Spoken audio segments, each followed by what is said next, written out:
dúvida nenhuma, o mandamento mais importante fala sobre o que é essencial para que a vida aconteça: o amor. Sem o amor a vida não tem graça. Sem o amor não faz sentido viver.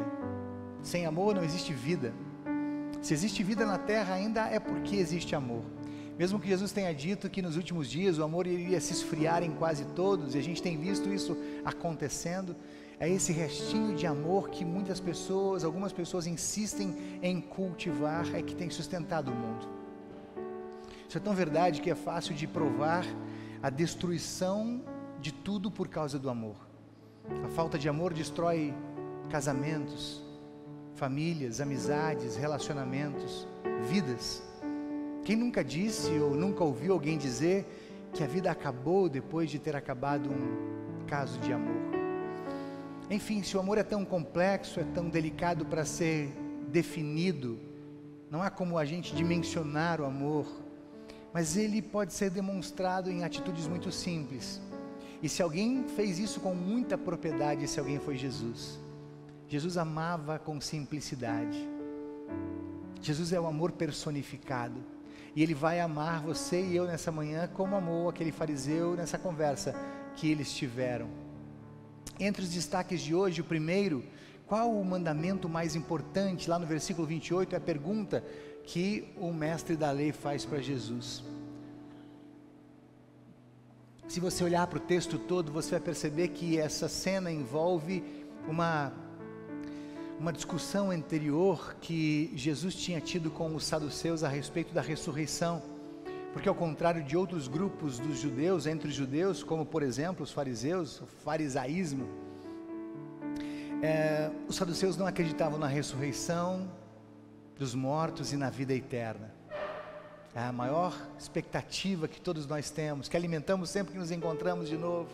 Quando falamos do falecimento da Renata hoje, essa é a grande expectativa de que nós vamos ressuscitar e vamos encontrar com todos aqueles que partiram no Senhor. Mas os saduceus não acreditavam na ressurreição. E Jesus, como sempre, tinha dado uma aula quando falou sobre ressurreição, rapidamente com os saduceus, de modo que os saduceus não conseguiram mais continuar o diálogo, se deram por vencidos. Mas de repente, logo na sequência, aparece um fariseu, um mestre da lei, o cara que sabia tudo de Bíblia até ali. E esse cara tinha participado, ele tinha visto a discussão de Jesus com os saduceus, até porque os fariseus estavam em toda parte, em todo lugar, eles brotavam do chão. E ele tinha percebido como impressionante, ou quão impressionante foi o diálogo de Jesus, a discussão e aquilo que Jesus tinha dito a respeito da ressurreição para os saduceus. Então ele vai fazer uma abordagem em Jesus. Na verdade, os fariseus e saduceus não se davam muito bem, embora fossem judeus, todos judeus, apenas de grupos diferentes, mas eles tinham grupos que se rivalizavam, mas eles se juntavam de vez em quando para tentar achar uma falta em Jesus e acabar com a vida de Jesus. E era isso, de certa maneira, de forma bem indireta, que o fariseu estava tentando fazer aqui, tentando achar Jesus numa falta. E ele pergunta para Jesus então qual é dos mandamentos o mais importante. Sabe que, de uma forma geral, os judeus creem que vão ser salvos a partir do cumprimento dos mandamentos. Claro que eles têm aquela ideia, muitos dos judeus têm aquela ideia de que porque são filhos de Abraão, vão ser salvos. Mas melhor não confiar apenas nisso. Então vamos ao cumprimento dos mandamentos. Eles não creem como nós que a salvação é pela fé. A salvação é pelas obras, é pelo cumprimento, uma casadinha, uma jogada casada, é cumprimento dos mandamentos e aquela história de ser herdeiros de Abraão. Mas enfim, diante da pergunta, se Jesus destaca apenas um mandamento, entre quais os mandamentos, ou na pergunta quais os mandamentos mais importantes, ou existe um mais importante, Jesus destaca um, Jesus desmereceria todos os outros, e isso já seria uma boa justificativa para que os fariseus se juntassem com os saduceus e achassem uma falta em Jesus e acabassem com ele. Mas Jesus é Jesus, e vice-versa, diria o meu pai.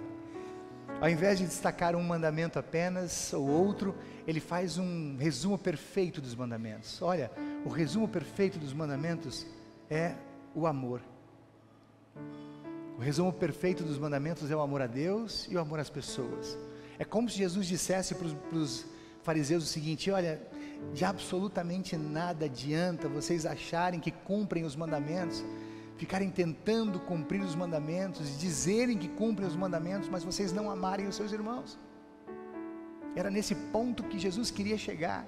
Vocês estão aí fazendo um esforço enorme para cumprir os mandamentos, como se isso fosse possível. Jesus estava ali justamente para cumprir, porque eles não conseguiam.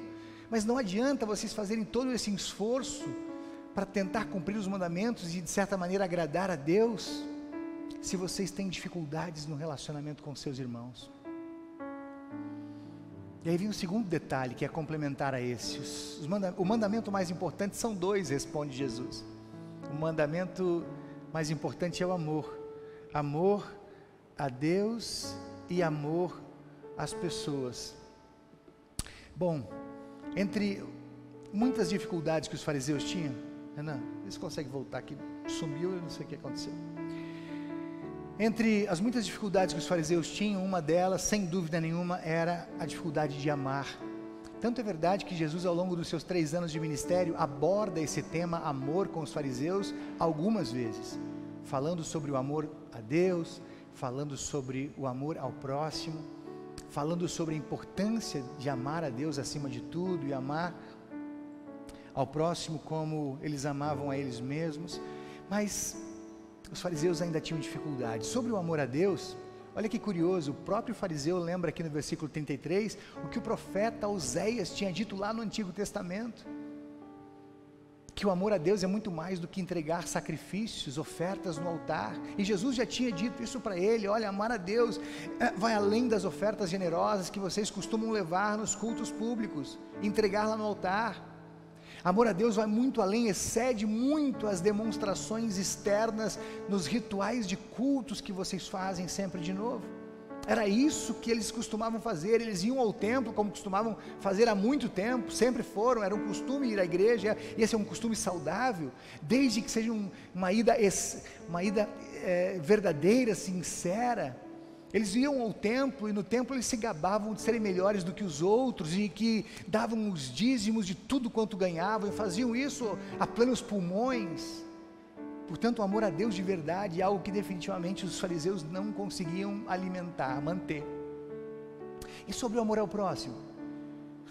Eles não tinham nem condição de amar, ou não conseguiam nem amar os seus mais chegados, os seus irmãos. Tinha uma birra enorme entre fariseus e saduceus, eles brigavam entre eles, eles não conseguiam se relacionar. Amor ao próximo também era uma dificuldade que eles tinham. O que dizer das broncas que Jesus deu para eles algumas vezes, que eles tinham dificuldade de amar as pessoas, ajudando as pessoas, órfãos, viúvas, e às vezes pessoas da sua própria família, da sua própria casa.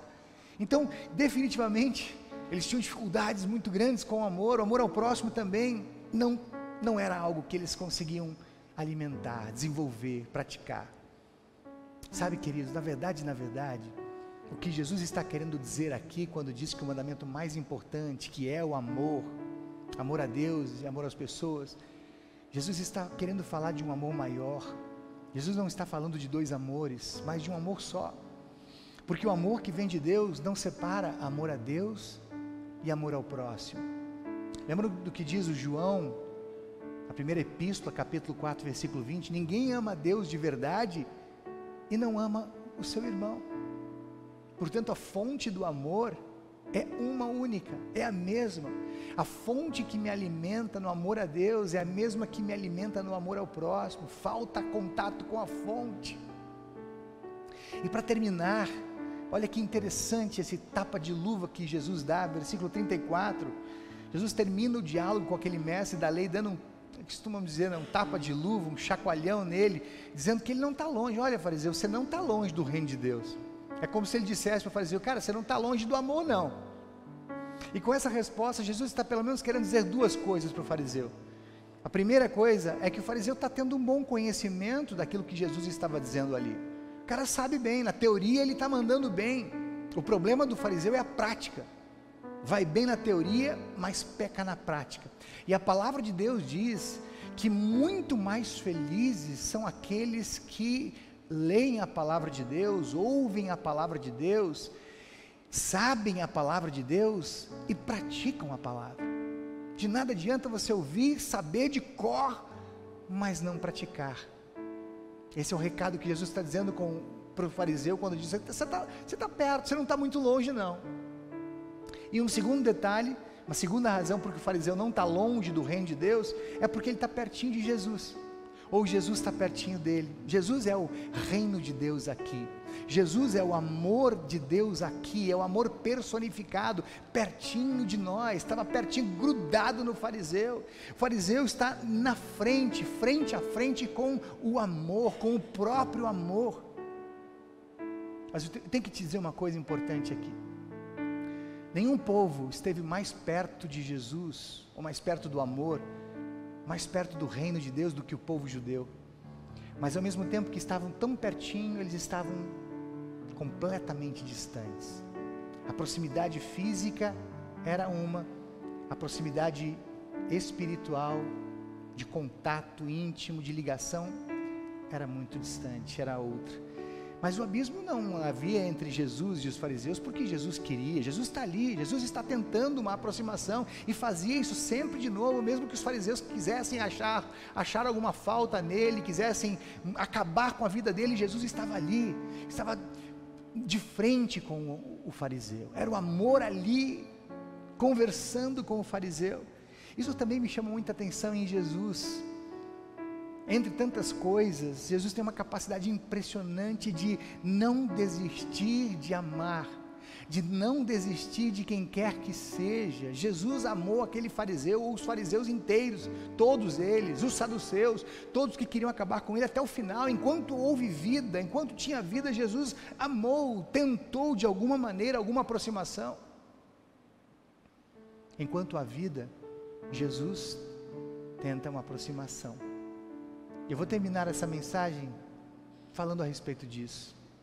O mandamento mais importante é o mandamento do amor.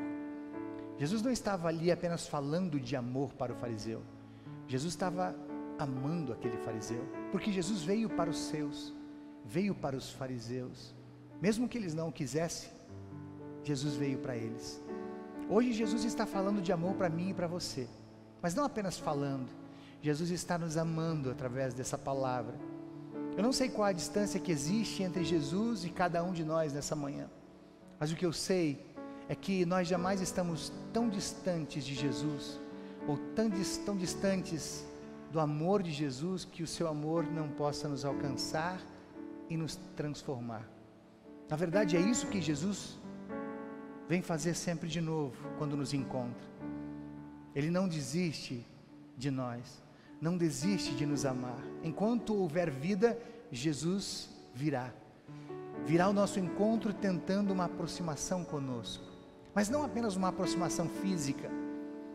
Ele quer uma aproximação grande, uma aproximação íntima, tão grande que o seu amor chegue a nos constranger. Aí, quando o amor de Deus é assim, quando a gente se envolve nesse amor, se deixa envolver, então nós começamos a amar, porque nós amamos porque Ele nos amou primeiro. Então quando nós somos amados, nos sentimos amados, nos deixamos amar desse jeito tão intenso, daí nós amamos a Deus acima de tudo e as pessoas como nós amamos a nós mesmos. Foi isso que Jesus veio fazer hoje com você e comigo, que o amor esteja no ar, que o amor de Jesus envolva o seu amor por Ele e pelas pessoas. Amém?